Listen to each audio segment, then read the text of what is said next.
मगच मी पुढे जाईन. मग आयुष्य तसं नसतं.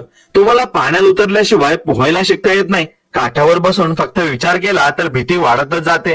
आयुष्यात रिस्क घेतल्याशिवाय प्रगती होऊ शकत नाही. आणि रिस्क घेताना जर सोबत विश्वासाची शिदोरी असेल तर भीती वाटत नाही. मला आठवतंय एकदा मी खूप मोठ्या प्रॉब्लेम मध्ये होतो. तेव्हा मला वाटलं की आता सगळं संपलंय. पण त्याच वेळी मला एका मित्राने सांगितलं की अरे हे जे होतंय त्यात काहीतरी चांगलं असेल. सुरुवातीला मला राग आला, पण नंतर लक्षात आलं की त्या प्रॉब्लेममुळे मी अशा काही गोष्टी शिकलोय ज्या मी कधीच शिकलो नसतो. म्हणजे प्रत्येक संकट ही एक गुपित भेट आहे आणि ते गिफ्ट असतं. फक्त आपल्याला ते उघडता आलं पाहिजे. आपण देवळात जातो, प्रार्थना करतो, पण बाहेर आल्यावर पुन्हा तेच टेन्शन घेतो. मग आपल्या प्रार्थनेचा उपयोग काय? प्रार्थना म्हणजे फक्त शब्द नसतात, तर तो एक समर्पण भाव असतो. देवाला सांगायचं की बाबा मी माझे प्रयत्न केलेत, आता तू बघ.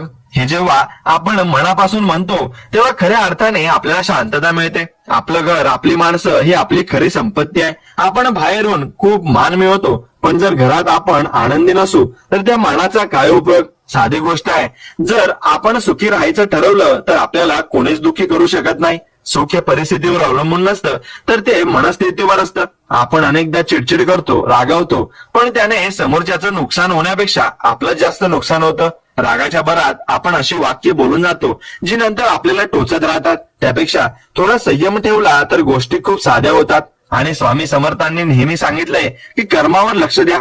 आपण काय पेरलाय यावर आपलं नक्कीच पीक अवलंबून असतं. जर आपण चांगलं काम केलं, कोणाचं मन न दुखवता वागलो, तर त्याचं फळ आपल्याला चांगलंच मिळणार आहे. कधी कधी फळ मिळायला उशीर होतो, पण ते वाया जात नाही. निसर्गाचा हा नियम आहे की इथे काहीच फुकट जात नाही. प्रत्येक गोष्टीची किंमत मोजावी लागते आणि प्रत्येक चांगल्या कामाचा मोबदला मिळतो. आपण खूप स्वप्न बघतो, बघायलाच पाहिजे, पण नक्कीच